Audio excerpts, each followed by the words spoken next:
Green board पर आप सभी का स्वागत है। मेरा नाम है मनदीप। क्लास 12 के सब्जेक्ट मैथ्स की बात करेंगे, चैप्टर नंबर 2 की बात करेंगे, क्योंकि चैप्टर नंबर 1 हमने फिनिश कर लिया है। चैप्टर नंबर 1 के introduction video, exercise video, miscellaneous video सभी आपको प्रोवाइड की जा चुके हैं बिल्कुल फ्री ऑफ कॉस्ट इसी चैनल पर। सभी वीडियो जो भी चैप्टर नंबर 1 की है उनको एक प्लेलिस्ट में अरेंज करके डिस्क्रिप्शन बॉक्स में लिंक दिया गया है। अगर नहीं देखा है चैप्टर नंबर 1 तो देख लेना है आपने, बिल्कुल फ्री में आपको भी ये मिल जाएगा। अब हम बात करेंगे चैप्टर नंबर 2 जिसका नाम है इनवर्स ट्रिग्नोमेट्रिक फंक्शंस है। जहां पर भी ये वर्ड आता है ट्रिग्नोमेट्री, ये थोड़ा सा डिफिकल्टी साथ में लेकर आता है, लेकिन क्लास 12th में आपको ऐसा फील नहीं होगा, क्योंकि यहां पर जो भी ट्रिग्नोमेट्रिक फंक्शंस आते हैं, इनवर्स ट्रिग्नोमेट्रिक फंक्शंस, ये बहुत आसान है। तो इनके जो भी कॉन्सेप्ट होंगे, जो भी फॉर्मूले होंगे, जो भी जरूरी फॉर्मूले कॉन्सेप्ट हैं एक्सरसाइज के क्वेश्चंस को या फिर एग्जाम में आने वाले क्वेश्चंस को सोल्व करने के लिए, सारे के सारे कॉन्सेप्ट को बहुत डिटेल में इस वीडियो में एक्सप्लेन किया जाएगा। इस इंट्रोडक्शन के अलावा जो भी इस चैप्टर की एक्सरसाइजेज होंगी, मिसलिनियस होगी या अदर इंपॉर्टेंट क्वेश्चन वाली वीडियोस होंगी, सभी के लिंक आपको नीचे डिस्क्रिप्शन बॉक्स में प्रोवाइड कर दिए जाएंगे, फर्स्ट कमेंट में आपको प्रोवाइड कर दिए जाएंगे, वहां से आपने देख लेना है। सो जो भी इस चैप्टर का इंट्रोडक्शन है, इसको शुरू करते हैं नेक्स्ट पेज से। जो भी हमारा ये चैप्टर है इनवर्स ट्रिग्नोमेट्रिक फंक्शंस, इस चैप्टर का इंट्रोडक्शन इस वाली वीडियो में करेंगे। इसके अलावा इस चैप्टर में जो भी हमारी एक्सरसाइज 2.1 है, एक्सरसाइज 2.2 है, इनकी अलग अलग वीडियोस बनाई जाएंगी। साथ ही मैंने आपको प्रॉमिस किया था कि मिसलिनियस जो है उनको भी मैं कराऊंगा, तो मिसलिनियस एक्सरसाइज जो भी होगी चैप्टर नंबर 2 की, वो भी आपको करा दी जाएगी। और इधर देखोगे तो आपको कुछ ना कुछ बॉक्स दिखाई देगा, काइंड ऑफ सरप्राइज लगता है ये। तो जो भी आपके लिए सरप्राइज है, एक ऐसा सरप्राइज जो आपकी एजुकेशन यानी कि स्टडीज में काफी हेल्प करेगा, वो सरप्राइज आपको वीडियो के लास्ट में प्रोवाइड किया जाएगा। सरप्राइज देख के लग रहा है कुछ गिफ्ट मिलने वाला, मैं लास्ट में जाके यही देख लेता हूँ, ये गिफ्ट क्या मिलेगा मुझे। अरे तुम्हें लास्ट में नहीं जाना है, इसको जाने दो लास्ट में, तुम शुरू से लेके लास्ट तक पढ़ो वो सरप्राइज क्या है। मैं आपको एक पीडीएफ प्रोवाइड करने वाला हूँ, काफी इंटरेस्टिंग पीडीएफ है जो आपकी स्टडीज में हेल्प करेगा, वो लास्ट में मैं आपको बता दूंगा। तो जो भी इस चैप्टर का हमारा सबसे पहली वीडियो है यानी कि इंट्रोडक्शन, इसको शुरू करने के लिए आ जाओ नेक्स्ट पेज पर। सबसे पहले चैप्टर का जो नाम यहां पर हमारे सामने आता है इनवर्स ट्रिग्नोमेट्रिक फंक्शंस, ये क्या होते हैं भाई। क्लास 10th में हमने क्या पढ़ा था, साइन होता है, कोस होता है, टेन, कोसेक, सेक और कोट होता है, ये हमने क्लास 10th में पढ़ लिया था। उसके बाद क्लास 11th में हमने पढ़ा था कि साइन एक्स, कोस एक्स, उसके बाद सेक एक्स, टेन एक्स और कोसेक एक्स, ये हमारे फंक्शंस होते हैं, ये भी हमने समझ लिया था। अब यहाँ पर एक अलग चीज आ जाती है कि भाई ये इनवर्स ट्रिग्नोमेट्रिक फंक्शन क्या होता है। तो इनवर्स का मतलब होता है बेसिकली उल्टा, किसी भी चीज को उल्टा कर देंगे तो वो इनवर्स हो जाता है। तो इनका इनवर्स हमें यहां पर करना पड़ेगा। सबसे पहले क्या करेंगे, जो भी हमारी ये ट्रिग्नोमेट्रिक फंक्शंस दिए गए हैं इनका हम रेसिप्रोकल करेंगे। जैसे एक का मैं करके दिखा देता हूं। जैसे मेरे पास क्या है, साइन एक्स है, मेरे पास जो भी साइन एक्स यहां पर दिया गया है, इसका रेसिप्रोकल क्या हो जाएगा, इसका रेसिप्रोकल हो जाएगा 1 में साइन एक्स हो जाएगा। ठीक है, सिंपल चीज यहां पर हो गई। अब एक बात मुझे बताओ, कोई भी वैल्यू अगर मेरी नीचे है उसको मैं ऊपर लेकर जाता हूं तो क्या हो जाएगा, 1 में साइन एक्स को मैं कैसे लिख सकता हूं, जो भी मेरा यहाँ पर साइन है वो आ जाएगा, इस पर पावर कितनी लगी है, 1 लगी है, यहाँ पर क्या हो जाएगा, माइनस में 1 हो जाएगी और एक्स आ जाएगी। जो भी पावर लगी होती है उसका साइन चेंज हो जाता है। यहाँ पर पावर हमारी 1 है तो इसका साइन कैसा हो जाएगा, -1 हो जाएगा। इसको क्या कहेंगे, जो भी हमारा यहाँ पर आया है साइन -1 इसकी पावर है, उसके बाद हमारे पास आता है एक्स, तो इसको कहा जाएगा इनवर्स फंक्शन। इसी तरह से मैं यहां पर क्या कर सकता हूं, अगर मेरे पास यहां पर आता है कोस एक्स, ठीक है, मेरे पास कोस एक्स आ गया, मैं इसको कैसे लिख सकता हूं, मैं इसको इस तरह से लिख सकता हूं, कोस -1 इसकी पावर एक्स हो जाती है। तो ये क्या होता है भाई, ये होता है रेसिप्रोकल, ये हो जाता है इनवर्स। तो जो भी मेरा कोस एक्स होता है मैं उसको इस तरह से लिख सकता हूं, कोस की पावर -1 एक्स हो जाएगा। इसके बाद जो भी मेरे पास यहाँ पर 10 आता है तो मैं इसको लिख सकता हूँ 10 की पावर -1, उसके बाद मेरे पास एक्स आ जाता है। कोसेक के लिए भी सेम चीज यहाँ पर मैं लिख सकता हूँ, मेरे पास यहाँ पर क्या हो जाएगा, कोसेक की पावर -1, उसके बाद मेरे पास एक्स आ जाएगा। इसके बाद मेरे पास यहाँ पर आता है सेक -1 इसकी पावर और एक्स, और यहाँ पर मेरे पास लास्ट में क्या आ जाएगा, कोट आ जाएगा, -1 हो जाएगी इसकी पावर और मेरे पास एक्स आ जाएगा। जो भी मेरे पास यहाँ पर ये 6 ट्रिग्नोमेट्रिक फंक्शंस मिले हैं, सभी की पावर क्या है, -1 है, तो इन सभी को क्या कहा जाएगा, इनवर्स फंक्शंस कहा जाएगा। और ट्रिग्नोमेट्री के फंक्शंस है तो इसीलिए इनको कहेंगे इनवर्स ट्रिग्नोमेट्रिक फंक्शंस। तो इनवर्स जो हमारा ये वर्ड आया है अलग से, ये तो समझ में आ गया होगा। बस हमें क्या करना है, सभी के ऊपर क्या करना है, पावर लगा देनी है, वो भी -1, तो हमारे क्या हो जाएंगे, इनवर्स फंक्शन बन जाएंगे ट्रिग्नोमेट्री के। तो ये कॉन्सेप्ट हमारा यहाँ पर सबसे पहला जो था, इनवर्स फंक्शंस को समझना, वो तो हमने कर लिया। अब आगे जो और बढ़ेंगे इस कॉन्सेप्ट को समझने के लिए कि भैया एक्चुअल में इनवर्स के बाद इसमें क्या-क्या डिटेल्स हैं, उनको समझने के लिए आ जाओ नेक्स्ट पेज पर। चैप्टर नंबर 1 में 1-1 फंक्शन तुमने पढ़ा था, एक इनपुट के लिए हमारे पास एक यूनिक इमेज होनी चाहिए, तो उसी चीज़ को यहाँ पर ट्रिग्नोमेट्रिक फंक्शन जो भी हमारा दिया गया है, आप कहोगे भैया इनवर्स ट्रिग्नोमेट्रिक फंक्शन पढ़ना है, लेकिन उससे पहले हम समझ लेते हैं ना ये ट्रिग्नोमेट्रिक फंक्शन क्या होता है, इनवर्स को भी देख लेंगे, पहले यहाँ पर ध्यान दो। तो हमारे पास जो भी साइन एक्स है उसका ग्राफ इस तरह से हमें दिया गया है, बुक में आप देख सकते हो, सेम ग्राफ आपको मिल जाएगा। अब यहाँ पर आपने ध्यान देना है, देखो गाइज, एक्स एक्सिस जो भी हमारी होती है ये इनपुट होता है, वाई एक्सिस जो भी हमारी है वो आउटपुट होता है, यानी कि एक्स एक्सिस वाली वैल्यूज जो है वो डोमेन हो जाएगा और वाई एक्सिस वाली वैल्यू क्या हो जाएंगी, रेंज हो जाएगी। अब यहाँ पर 1-1 को याद करो, 1-1 में क्या कहता था कि हर एक ऑब्जेक्ट के लिए हमारे पास इमेज होनी चाहिए, यूनिक इमेज होनी चाहिए। तो यहाँ पर देखो मेरे पास ये क्या है, -5π/2 है, ये पॉइंट मेरे पास बना है, ठीक है। अगर मैं इसको लेकर जाऊंगा y पर तो -1 इसकी वैल्यू मिलेगी। अगर मैं ये इनपुट करता हूं तो आउटपुट मुझे ये मिलेगा।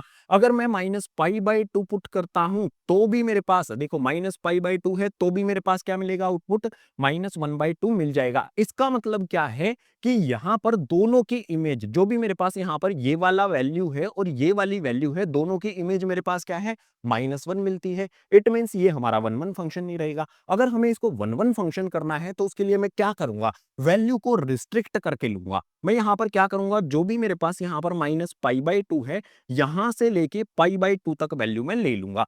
अब यहां पर देखो, अगर -π/2 मैं इनपुट में डालता हूं तो मेरे पास -1 आएगा, π/2 डालता हूं तो उसकी वैल्यू कितनी आ जाएगी, यहां पर 1 देखने को मिल जाएगी। तो हम जो भी हमने ये वैल्यू रिस्ट्रिक्ट की है, हम यहाँ पर सिर्फ यहाँ से यहाँ तक जो वैल्यू है, इतनी जो वैल्यू है उसकी बात करेंगे। इससे इधर क्या है हमें मतलब नहीं है, इससे इधर क्या है उससे भी हमें कोई मतलब नहीं है। हमें सिर्फ कितना समझना है, सिर्फ जो हमारा -π/2 है और π/2 है इसको हमें समझना है। और जो भी हमने ये वैल्यू को रिस्ट्रिक्ट किया है इसको क्या कहा जाता है, प्रिंसिपल वैल्यू ब्रांचेस इसको कहा जाता है, ठीक है। जो भी हमने इसको रिस्ट्रिक्ट कर दिया है इसको कहेंगे प्रिंसिपल वैल्यू ब्रांचेस। यानी कि यहां पर आपको एक बात समझ में आएगी, जो भी मेरा यहां पर डोमेन है और जो भी मेरे पास यहाँ पर रेंज है, डोमेन की अगर मैं बात करूं, मैंने इनपुट क्या दिया है, -π/2 दिया है, तो यहां पर आ जाता है -π/2, ये मैंने इनपुट दिया है। इसके लिए मेरे पास इमेज क्या बनेगी देख सकते हो, ठीक है। ये मैंने इनपुट दिया है तो इमेज क्या आ जाएगी, रेंज क्या आ जाएगी, माइनस में 1 आ जाती है, ठीक है। बिल्कुल इसी तरह से अगर मैंने π/2 यहां पर रखा है, ठीक है, तो मैंने यहां पर क्या रखा है, π/2 मैंने रखा है, तो मेरे पास क्या आ जाएगा, यहां पर आप देख सकते हो कितना आ जाएगा मेरे पास, यहां पर यहां से इसको मैच कर लो, मेरे पास कितना आ जाएगा, 1 आ जाएगा। अगर मैं इनको कंबाइन कर दूं, अगर मैं इनको कंबाइन करूंगा तो जो भी मेरे पास यहां पर वैल्यू है π/2, यानी कि -π/2 से मैं क्या कौन कौन सी वैल्यूज पुट कर सकता हूं, π/2 तक की वैल्यूज पुट कर सकता हूं। और रेंज मेरे पास -1 से कहां तक मिलेगी, -1 से यहां पर 1 तक रेंज मिल जाएगी। तो इसके नीचे वाली जो वैल्यू है इसको मैं रब कर सकता हूं, ठीक है।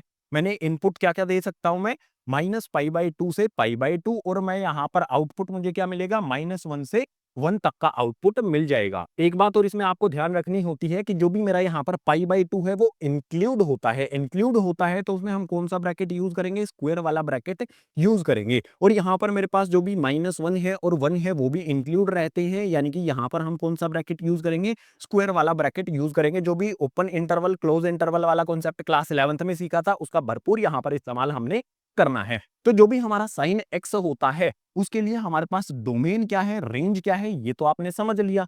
अब चलो साइन एक्स तो हमने समझ लिया, अगर मैं इसका इनवर्स कर दूं तो क्या होगा, इनवर्स करने पर हमारा डोमेन और रेंज किस तरह से बदलेंगे ये समझते हैं।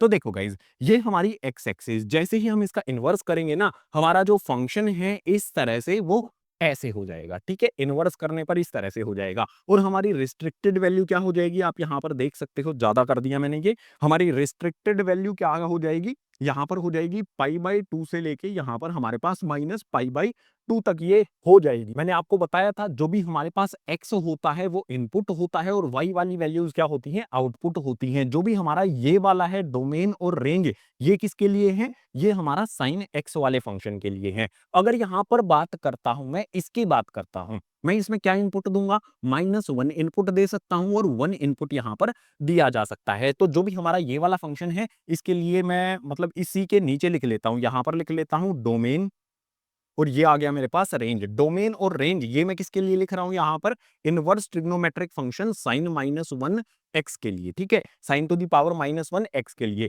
तो डोमेन क्या होगा भाई, मैं जो इनपुट दे सकता हूं वो डोमेन होता है। तो इनपुट में यहां पर क्या दे सकता हूं, देख सकते हो -1 से 1 का इनपुट यहां पर दिया जा सकता है। तो यहां पर मैं इस तरह से लिख सकता हूं -1 और उसके बाद 1 यहां पर मेरे पास डोमेन में आ जाएगा। और रेंज मेरे पास क्या होगी, -1 पर आप देखो, -1 पर वैल्यू कितनी है, -π/2 है, और 1 पर वैल्यू कितनी है, π/2 है। तो यहां पर मेरे पास क्या आ जाएगा, माइनस में यहां पर आ जाएगा π/2 और इसके बाद मेरे पास यहां पर आ जाएगा π/2। इसमें भी मुझे क्या यूज करना है, इंटरवल्स यूज करने हैं, स्क्वायर वाले ब्रैकेट यहां पर यूज करने हैं। तो आपने यहां पर एक बात नोटिस की, अगर मेरे पास फंक्शन है, सिर्फ फंक्शन है, तो डोमेन क्या होगा मेरे पास, रेंज क्या होगी, ये आपने समझ लिया। अगर इस फंक्शन का इनवर्स कर दिया गया है तो रेंज जो थी वो डोमेन बन जाती है, और जो डोमेन था वो क्या बन जाता है, रेंज बन जाता है। ये इंपॉर्टेंट पॉइंट है। अगर हम हर एक, ठीक है, जो भी हमें दिया गया है, जितने भी फंक्शन हमें दिए गए हैं, उस हर एक फंक्शन के लिए आपको ग्राफ देखने को मिल जाएगा बुक के अंदर। उस ग्राफ को आपने एक बार देख लेना है, ठीक है। मेन यहां पर वर्क करता है एक टेबल, जो हमारा टेबल होगा ट्रिग्नोमेट्रिक फंक्शंस का और इनवर्स ट्रिग्नोमेट्रिक फंक्शंस का, यानी कि डोमेन और रेंज क्या होगी ट्रिग्नोमेट्रिक फंक्शंस के लिए, और जो भी हमारा इनवर्स ट्रिग्नोमेट्रिक फंक्शन है इनके लिए, उसको हमें समझना है। तो बेसिक एक चीज यहां पर मैंने आपको समझा दिया, किस तरह से हमें ग्राफ रीड करना है, किस तरह से हमें वैल्यू को रिस्ट्रिक्ट करना है, उस रिस्ट्रिक्टेड वैल्यू को क्या कहा जाता है, ये भी मैंने आपको समझा दिया।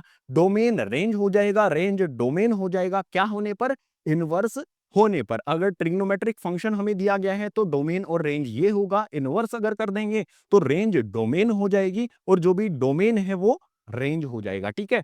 इसी तरह से हमारे पास कोस कोस एक्स जो है उसके लिए ग्राफ होता है, कोस की पावर -1 एक्स के लिए ग्राफ होता है। आपको ग्राफ बुक में दिए गए हैं, वहां पर आपने देख लेना है।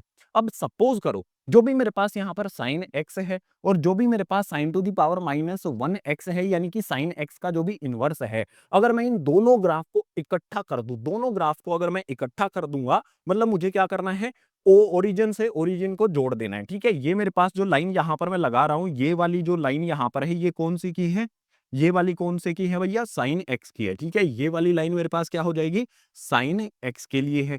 इसके बाद दूसरी लाइन मेरे पास कौन सी होगी, यहां पर ध्यान देना है आपने। दूसरी लाइन मेरे पास यहां पर कौन सी हो जाएगी, ये वाली जो ग्रीन लाइन मैं बना रहा हूं, ये किसकी हो जाएगी यहां पर, ये हो जाएगी हमारी यहां पर sine to the power -1 x के लिए, ये इनवर्स के लिए हमारी लाइन हो गई, और ये हो जाएगी हमारे पास साइन एक्स फंक्शन के लिए। अगर मैं यहां पर एक लाइन ड्रॉ कर देता हूं y इक्वल्स टू में x, इस तरह से मैंने एक लाइन ड्रॉ कर दी, ठीक है। जो भी मेरी ये यहां पर लाइन मैंने ड्रॉ की है, ये वाली लाइन, ये लाइन अगर मैं ड्रॉ करता हूं तो आप देखोगे कि इस तरफ जो भी मेरे पास फंक्शन है उसकी मिरर इमेज इस तरफ बन जाती है। यहां पर मिरर इमेज का कॉन्सेप्ट भी आ जाता है, ठीक है। देखो यहां पर दिया गया है साइन एक्स के लिए ये है, और sine -x sine to the power -1 x के लिए ये वाले मेरे पास आ जाता है। तो जो भी हमारा इनवर्स ट्रिग्नोमेट्रिक फंक्शन होता है उसमें डोमेन और रेंज किस तरह से बदलते हैं, आई होप ये आपको समझ में आ गया होगा, ठीक है। अब जो भी डोमेन और रेंज आते हैं साइन एक्स के लिए तो हमने समझ लिए, इसके अलावा भी तो ट्रिग्नोमेट्रिक फंक्शन है ना, उनके लिए भी तो समझना पड़ेगा। तो उनको समझने के लिए हम आ गए हैं इस पेज पर। आपको यहाँ पर प्रॉपर टेबल दिया गया है, जो भी ट्रिग्नोमेट्रिक फंक्शंस हैं मेरे पास यहाँ पर, ट्रिग्नोमेट्रिक फंक्शंस के लिए मेरे पास डोमेन क्या होगी, रेंज क्या होगी, वो बता दी गई है। इनवर्स ट्रिग्नोमेट्रिक फंक्शंस के लिए मेरे पास डोमेन क्या होगा, रेंज क्या होगा, वो यहाँ पर बता दिया गया है। अगर इसको आप ध्यान से देखोगे, बहुत ध्यान देकर आप यहाँ पर को देखोगे, तो आपको पता चलेगा कि साइन एक्स के लिए जो हमने पीछे वाले पेज पर देखा था डोमेन और रेंज, वो तो यहाँ पर लिखी ही गई है। और जो भी साइन का इनवर्स होता है उसके लिए डोमेन और रेंज क्या होती है, वो भी यहाँ पर लिख दी गई है, जो कि एक दूसरे का यहाँ पर क्या हो जाएगा। अगर इसमें रेंज -1 to 1 है तो इसमें वो डोमेन हो जाएगा, जो भी इसमें डोमेन है वो रेंज हो जाएगा।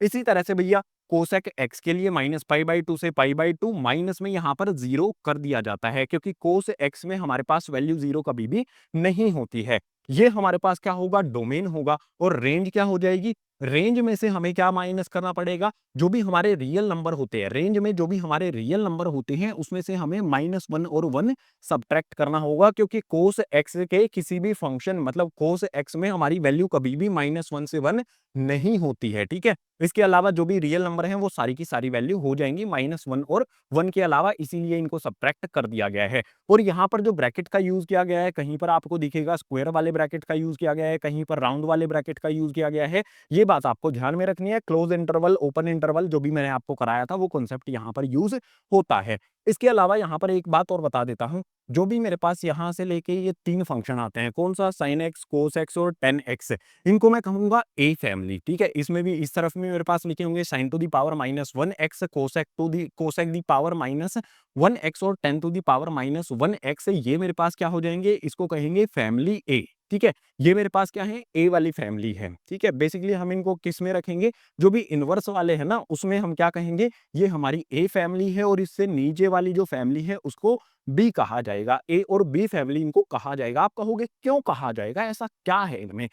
फैमिली का मतलब होता है कि इनकी प्रॉपर्टीज जो है ना वो सिमिलर होंगी और इनकी प्रॉपर्टीज सिमिलर होंगी। आप कहोगे कैसे, तो देखो अब यहां पर आपने देखना है, देखो साइन एक्स जो मेरे पास यहां पर आता है, ध्यान देना जो मैं बताने वाला हूं इस पर ध्यान देना है आपने। जो भी यहां पर मैं बताने वाला हूं आपको इस पे ध्यान दो तो आपको पता चलेगा कि जो भी मेरे पास यहाँ पर -π/2 है इनपुट में है, -π/2 है इनपुट में है, -π/2 है इनपुट में है, तीनों में इनपुट मेरा सेम रहता है, लगभग सेम है। बस इस वाले में से कोसेक एक्स में से मुझे माइनस कर देना है 0 को, ठीक है। इसके अलावा इनका आउटपुट देखोगे तो आपको यहाँ पर -1 से 1 मिलेगा, ठीक है। इसके बाद इसमें से रियल नंबर जो भी होते हैं उसमें से इसको सब्ट्रैक्ट कर देंगे, उसके बाद मेरे पास यहाँ पर रियल नंबर आ जाता है। अगर मैं यहाँ पर देखो इनमें मेरे पास डोमेन लगभग लगभग सेम था, ठीक है। उसके बाद कोस एक्स के लिए देखो डोमेन मेरे पास क्या है 0 से पाई, सेक एक्स के लिए क्या है 0 से पाई, कोट एक्स के लिए क्या है 0 पाई यहाँ पर आ जाता है। बस आपको सेक एक्स जो भी आता है उसमें से 0 पाई में से मुझे π/2 को सब्ट्रैक्ट करना होता है। π/2 क्या होता है यार, 90 डिग्री होता है, आपको पता है ना। जो भी सेक एक्स है उस पे 90 डिग्री की वैल्यू कितनी होती है, इनफाइनाइट होती है, इसीलिए इसको यहाँ पर हटा के चलना पड़ता है। इसके बाद जो भी मेरे पास कोस एक्स आता है उसमें मेरे पास आउटपुट क्या मिलता है वो भी आप यहाँ पर देख सकते हो। तो ए और बी फैमिली यहाँ पर बनाई गई है। ये फैमिली जो मैंने बनाई है इसमें साइन, कोसेक और टेन को हम as a a family treat करेंगे, और जो भी बी मेरे पास आती है उसमें कोस, सेक और कोट के जो भी इनवर्स फंक्शन है इनको इकट्ठा ट्रीट यहाँ पर किया जाएगा। देखो यहाँ पर जो भी मेरे पास इनपुट है, ठीक है, जो भी मेरे पास यहाँ पर इनपुट है, अगर मैं इनका आउटपुट देखूंगा तो -π/2, π/2, -π/2, π/2, इसमें से 0 जो हमारा है उसको सब्ट्रैक्ट कर देंगे, -π/2, π/2। तो सिमिलर मुझे रेंज मिलती है ना, याद करने में आसानी होगी ना। इसी तरह से जो भी हमारी फैमिली ए और फैमिली बी है इनकी कुछ प्रॉपर्टीज होती हैं वो सेम होंगी, जिनको आगे वाले पेज पर मैं आपको बताऊंगा। जो भी मेरे पास यहाँ पर cos to the power -x है, इसके लिए मेरे पास ये इनपुट रहेगा, डोमेन रहेगा, रेंज ये रहेगी। फिर से आगे sec to the power -1x के लिए मेरे पास ये रहेगा इनपुट, यानी कि डोमेन r, माइनस करेंगे इसमें से -1 और 1 को, तो ये मेरे पास 0 से पाई तक वैल्यू इसमें पुट करेंगे और π/2 मेरे पास क्या हो जाएगा, इनफाइनाइट हो जाएगा, यानी कि नॉट डिफाइन होगा ये, ठीक है। ये इसको सब्ट्रैक्ट करना होगा। इसी तरह से मेरे पास cot to the power -1x यहाँ पर आ जाता है, ठीक है। अब यहाँ पर आपने ध्यान देना है, आपके लिए कौन सा टेबल इंपॉर्टेंट है। जो भी मैंने आपके सामने यहाँ पर 2 टेबल बनाए हैं ये दोनों के दोनों इंपॉर्टेंट हैं, लेकिन ये वाला टेबल बहुत इंपॉर्टेंट है। जो भी हम क्वेश्चंस सोल्व करेंगे वो क्वेश्चंस सोल्व करने में ये बहुत काम आएगा। तो ये वाला ट्रिग्नोमेट्री टेबल जो भी आप देख रहे हैं इसको आपने स्क्रीनशॉट ले लेना है, ठीक है। स्क्रीनशॉट ले लो, ड्रॉ कर लो, बुक में भी दिया गया है, वहां से भी आप इसको देख सकते हो। तो जो भी हमारा ये टेबल है ना भाई, सब कुछ यही है। इसके अलावा भी बहुत सारी चीजें हैं, उनको समझने के लिए आ जाओ अगले पेज पर। अब ट्रिग्नोमेट्री के फॉर्मूले और आइडेंटिटीज की बात करते हैं। तो फॉर्मूले में सबसे पहले यहाँ पर कुछ सिंपल फॉर्मूले आ जाते हैं। सबसे पहले यहाँ पर हम फॉर्मूलों की बात करेंगे। सबसे पहले क्या दिया गया है, sine to the power -1 1/x। अगर हमें दिया गया है तो साइन को हम किस में चेंज करते थे, क्लास 10th में जो चेंज करते थे ना वही करना है हमें बेसिकली यहाँ पर। तो साइन किस में चेंज होता है, कोसेक में चेंज होता है। तो यहाँ पर हमें लिख देना है कोसेक -1, इसकी पावर कर देंगे और x इसके साथ में लगा देंगे। साइन का कोसेक में चेंज कर दिया, 1/x जो था उसको हमने x कर दिया। इसके बाद कोस की पावर -1 1/x अगर हमें दिया गया हो तो कोस को किस में चेंज करते थे, सेक में चेंज करते थे। तो यहाँ पर सेक की पावर -1 आ जाएगा और x इसके साथ में लगा देंगे। 10 को किस में करेंगे बता सकते हो ना, आप यहाँ पर लिख सकते हो, इसको हम कोट की पावर -1 और उसके बाद x लगा देंगे। इस तरह से हमारे पास जो भी ये 3 फॉर्मूले हैं, बेसिक फॉर्मूले, बहुत आसानी से हमने इनको लिख दिया। अगर मैं यहाँ पर बात करूं, यहाँ पर लिखा गया है a, फैमिली ए, जो भी मैंने पीछे वाले पेज पर आपको फैमिली ए, फैमिली बी बताई थी ना, वही फैमिली ए में साइन, कोसेक और टेन हमारे पास आ जाते हैं। साइन की पावर -1 माइनस एक्स दिया हो, यहां पर भी अगर एंगल हमारा माइनस में दे दिया जाए, जो भी हमारे पास एक्स है वो माइनस में दे दिया जाए, तो फॉर्मूला क्या बनेगा? देखो बहुत सिंपल यहां पर हमें करना है। अगर साइन, कोसेक और टेन इन सभी के साथ माइनस एक्स दिया गया है, तो साइन कैसे लगेगा? यहाँ पर मेरे पास यहाँ पर क्या आ जाएगा? माइनस में मेरे पास यहाँ पर आ जाएगा साइन, उसकी पावर माइनस में 1 हो जाएगी और एक्स यहाँ पर आ जाएगा। अगर यहाँ पर माइनस का एक्स है तो ये साइन बाहर की तरफ आ जाएगा। इन तीनों केसेस में सेम रिजल्ट हमें मिलेगा। तो कोसेक की पावर -1 माइनस एक्स दिया गया है, तो माइनस साइन यहाँ पर आ जाएगा, मेरे पास क्या हो जाएगा? कोसेक हो जाएगा। उसके बाद पावर -1 करके एक्स यहाँ पर लिख दिया जाएगा। इसी तरह से मेरे पास 10 में होगा, तो 10 के लिए यहाँ पर क्या होगा? माइनस में मेरे पास यहाँ पर आ जाएगा 10, इसकी पावर -1 और एक्स मेरे पास आ जाएगा। तो जो भी फैमिली ए है, फैमिली ए में क्या होगा? अगर माइनस एक्स दिया गया है तो सभी के आगे यहाँ पर माइनस का साइन लग जाएगा। अगर हम फैमिली बी की बात करते हैं, तो फैमिली बी में क्या आता है? कोस आता है, सेक आता है, कोट आता है। तो इन तीनों की अगर मैं बात करता हूं, तो मुझे क्या करना पड़ेगा? अगर यहां पर माइनस का एक्स दे दिया जाए, तो मुझे यहां पर क्या करना है? पाई जो भी आएगा ना, उसमें से मुझे इसको सब्ट्रैक्ट कर देना है। जस्ट इसमें से सब्ट्रैक्ट कर दूंगा, तो पाई माइनस में मेरे पास यहाँ पर आ जाएगा कोस, उसके बाद मेरे पास यहाँ पर माइनस में 1 पावर आ जाएगी और एक्स इसके साथ में लग जाएगा। बिल्कुल इसी तरह से सेक के लिए मुझे करना है, यहाँ पर हमारे पास आ जाएगा पाई, माइनस में मेरे पास क्या है? सेक टू दी पावर -1 है, तो ये सेम एज इट इज यहाँ पर आ जाएगी और इसके साथ में एक्स आ जाएगा। अगर इनके साथ माइनस एक्स लिखा गया है, तो पाई में से इनको हमें सब्ट्रैक्ट करना पड़ेगा। तो इसीलिए मैंने आपके लिए फैमिली बनाई थी। फैमिली ए की प्रॉपर्टीज आपको यहाँ पर सिमिलर मिलेंगी, फैमिली बी की प्रॉपर्टीज यहाँ पर आपको देखने को सिमिलर मिलेंगी। तो कोट की पावर -1 है, इसका मतलब क्या हो जाएगा? पाई माइनस में मेरे पास यहाँ पर क्या आ जाएगा? कोट की पावर -1 और उसके बाद मेरे पास यहाँ पर आ जाता है एक्स। अगर माइनस एक्स दिया गया है तो इनको इस तरह से चेंज किया जाएगा। स्क्रीनशॉट ले लो या फिर इनको लिख लोगे तो बहुत बेहतर आपके लिए रहेगा। इसके अलावा हमारे पास और भी कन्वर्जेंट्स जो हैं उनको समझने के लिए आ जाओ अगले पेज पर। अब बात करते हैं जो भी हमारे सब्स्टिट्यूशन होंगे उनकी। देखो गाइस, अगर हमारे पास इक्वेशन इस फॉर्म में आ जाए, जैसे यहाँ पर हमें क्या दिया गया है? ये सबसे पहला सब्स्टिट्यूशन हमारे सामने है। अगर हमें दे दिया जाए ए स्क्वायर प्लस में एक्स स्क्वायर, या फिर आ जाए ए स्क्वायर प्लस में एक्स स्क्वायर, रूट के अंदर ये डाल दिया जाता है। अगर हमारा एक्सप्रेशन इस फॉर्म में आ जाए, तो उसकी जगह पर हम क्या सब्स्टिट्यूट कर सकते हैं? ये हमें पता होना चाहिए। एक्स इक्वल्स टू में टेन थीटा या फिर एक्स इक्वल्स टू में ए कोट थीटा, इस तरह से हम इनको सब्स्टिट्यूट करके चलेंगे। अगर मैं इसकी बात करता हूं, तो इसमें एक चीज मिसिंग आपको दिखाई देगी। वो मिसिंग चीज क्या है? कि यहां पर हमारा ए आएगा। ठीक है, यहां पर हमारे पास क्या आ जाएगा? ए टेन थीटा या फिर ए कोट थीटा हम यहां पर सब्स्टिट्यूट करके चलेंगे। इनसे रिलेटेड जो क्वेश्चन आएंगे वहां से आप बहुत अच्छी तरह से ये चीज समझ पाओगे। इसके बाद अगर आपको दे दिया जाए ए स्क्वायर माइनस में एक्स स्क्वायर या फिर अंडर रूट ए स्क्वायर माइनस में एक्स स्क्वायर, उसकी जगह क्या सब्स्टिट्यूट कर देंगे? एक्स इक्वल्स टू में ए साइन थीटा और एक्स इक्वल्स टू में ए कोस थीटा, ये सब्स्टिट्यूट कर सकते हो। अगर आपको डायरेक्ट ये दिया जाए कि एक्स स्क्वायर माइनस में ए स्क्वायर, इन दोनों में अंतर है, एक जैसे नहीं है। यहाँ पर ए स्क्वायर में से एक्स स्क्वायर सब्ट्रैक्ट होता है, यहाँ पर एक्स स्क्वायर में से ए स्क्वायर सब्ट्रैक्ट होता है। तो एक्स स्क्वायर माइनस में ए स्क्वायर या फिर under root x square minus में ए स्क्वायर दिया हो, तो आप क्या सब्स्टिट्यूट कर सकते हो? एक्स इक्वल्स टू में ए सेक थीटा और एक्स इक्वल्स टू में ए कोसेक थीटा, ये वैल्यू सब्स्टिट्यूट कर सकते हो। इसके बाद हमारी वैल्यूज क्या आएंगी? न्यूमरेटर और डिनोमिनेटर में रूट के अंदर दी होंगी। ए माइनस एक्स और अपॉन में ए प्लस में एक्स रूट के अंदर दिया गया है, या फिर ए प्लस में एक्स डिनोमिनेटर में ए माइनस एक्स रूट के अंदर दिया गया है, तो उसकी जगह पर हम क्या सब्स्टिट्यूट कर सकते हैं? एक्स इक्वल्स टू में ए कोस 2 थीटा। बिल्कुल इसी तरह से अगर जो भी हमारी ये वैल्यू दी गई है, जस्ट सभी का यहाँ पर क्या कर दिया जाए? स्क्वायर करके रूट के अंदर इनको बंद कर दिया गया है, और यहाँ पर भी इन वैल्यूज का स्क्वायर करके रूट के अंदर बंद कर दिया गया है। तो मैं क्या करूंगा? जो भी मेरे पास यहाँ पर वैल्यू है एक्स है, इसका भी स्क्वायर कर दूंगा, जो मेरे पास ए है इसका भी स्क्वायर कर दूंगा, बाकी मेरे पास कोस 2 थीटा एज इट इज रहेगा। इसके बाद नेक्स्ट है एक्स अपॉन में ए माइनस एक्स, रूट के अंदर है ये। इसके बाद अंडर रूट एक्स, सॉरी ए माइनस में एक्स अपॉन में एक्स मेरे पास आता है, तो उसकी जगह पर क्या सब्स्टिट्यूट करूंगा?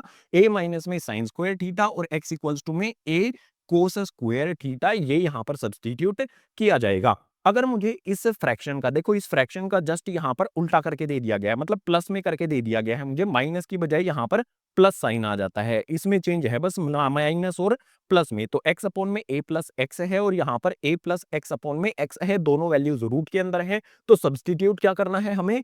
टेन स्क्वायर थीटा और कोट स्क्वायर थीटा हमें सब्सटीट्यूट करना है। ए टेन स्क्वायर थीटा और एक्स इक्वल्स टू में ए कोट स्क्वायर थीटा, ये सब्सटीट्यूट करना है हमें। सब्सटीट्यूट जो हमने क्लास 10 में देखा था ना, एक मेथड होता था सब्सटीट्यूशन मेथड, तो उसी सब्सटीट्यूशन मेथड से हम क्या करेंगे, अगर हमें कोई भी इस तरह की बनेगी हमारे पास इक्वेशन, उसमें हम ये या फिर ये वैल्यू सब्सटीट्यूट कर सकते हैं। इनसे रिलेटेड क्वेश्चन आएंगे, कराएंगे, अच्छी तरह से आप इनको समझ भी पाओगे। अभी के लिए नोट्स जो बना रहे हो वहां पर इनको आपने लिख लेना है, या फिर एक काम कर सकते हो, इस पेज का स्क्रीनशॉट ले लो।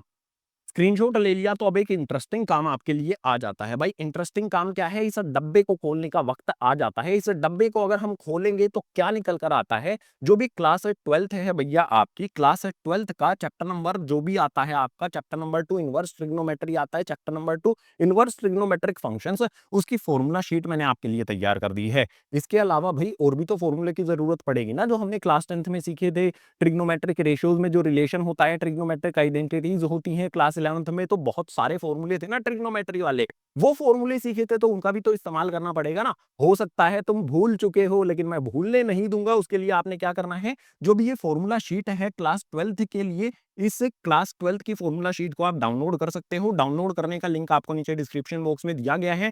इस पे जो भी इंस्ट्रक्शन भी लिखी गई है, ठीक है, लास्ट वाले पेजेस पर जाओगे इस फॉर्मूला शीट के, तो वहां पर कुछ इंस्ट्रक्शंस भी लिखी हैं। इसको प्रिंट कैसे करना है वो भी आपके लिए बता दिया गया है। तो उस तरह से अगर लेके चलोगे, तो जो भी आपके लिए मैंने रात को जाग के बनाई है ये, ठीक है, तो जो भी मैंने यहाँ पर ये फॉर्मूला शीट बनाई है, ये बहुत काम आएगी भाई। ये मेरी तरफ से तुम्हारे लिए एक गिफ्ट है, बिल्कुल फ्री में है। ये पीडीएफ डाउनलोड कर लेना। डाउनलोड करने के अलावा शेयर भी क्लासमेट्स के साथ जरूर इसे फॉर्मूला शीट को कर देना है, ठीक है। सो इस फॉर्मूला शीट में आपके सारे के सारे फॉर्मूले कवर हो जाएंगे। इसके अलावा क्या है हमारे पास, जो भी हमारा ट्रिग्नोमेट्रिक फंक्शंस है, इसका इंट्रोडक्शन हो जाता है कंप्लीट, ठीक है। इंट्रोडक्शन में हमने क्या कर लिया, सारे के सारे फॉर्मूले समझ लिए हैं, सारे के सारे कॉन्सेप्ट जो हमारे क्लास 12th के चैप्टर नंबर 2 के लिए जरूरी है, वो कॉन्सेप्ट भी हमने समझ लिए हैं। जो मैंने आपको टेबल बताए थे ना, जो भी इनवर्स ट्रिग्नोमेट्रिक फंक्शन के डोमेन और रेंज वाला टेबल था, वो जरूरी है। उसके अलावा फॉर्मूले वगैरह जो बताए थे मैंने, वो सारे के सारे यहाँ पर मैंने एक्सप्लेन कर दिए हैं। तो इंट्रोडक्शन कंप्लीट हुआ। इंट्रोडक्शन के बाद जो भी हमारी एक्सरसाइज 2.1 होगी, उस पर भी वीडियो बनाई जाएगी, 2.2 पर भी वीडियो बनाई जाएगी, और चैप्टर नंबर 2 जो भी है उसकी मिसलिनियस एक्सरसाइज की वीडियो भी आपको प्रोवाइड कर दी जाएगी। अलग अलग वीडियोस मिलेंगी, सभी के लिंक आपको नीचे डिस्क्रिप्शन बॉक्स में प्रोवाइड कर दिए जाएंगे, या फिर वीडियो वाले सेक्शन में आप जाकर देख सकते हो। तो जो भी हमारी ये वाली वीडियो है इंट्रोडक्शन, ये हो जाती है कंप्लीट। उम्मीद करूंगा सभी के सभी कॉन्सेप्ट आपको समझ में आ गए होंगे। अगर समझ आ गए हैं तो तुम्हें पता है ना क्या करना है, वीडियो को लाइक करना है, अपने क्लासमेट्स के साथ शेयर करना है, और जितने भी नए स्टूडेंट्स आते हैं चैनल को सब्सक्राइब करो। क्लास 12 की जो भी एजुकेशनल वीडियोज हैं इसी तरह से चैनल पर आती रहेंगी।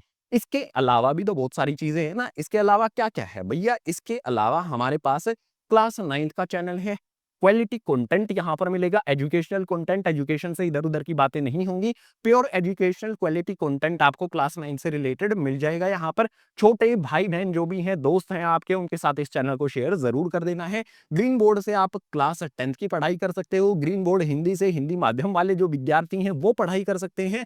इसके बारे में तो तुम जानते ही हो। सो इस वीडियो में इतना ही। अब मैं मिलूंगा आपसे एक्सरसाइज 2.1 की वीडियो में। तो दैट्स इट गाइस, मिलता हूं आपसे 2.1 की वीडियो में।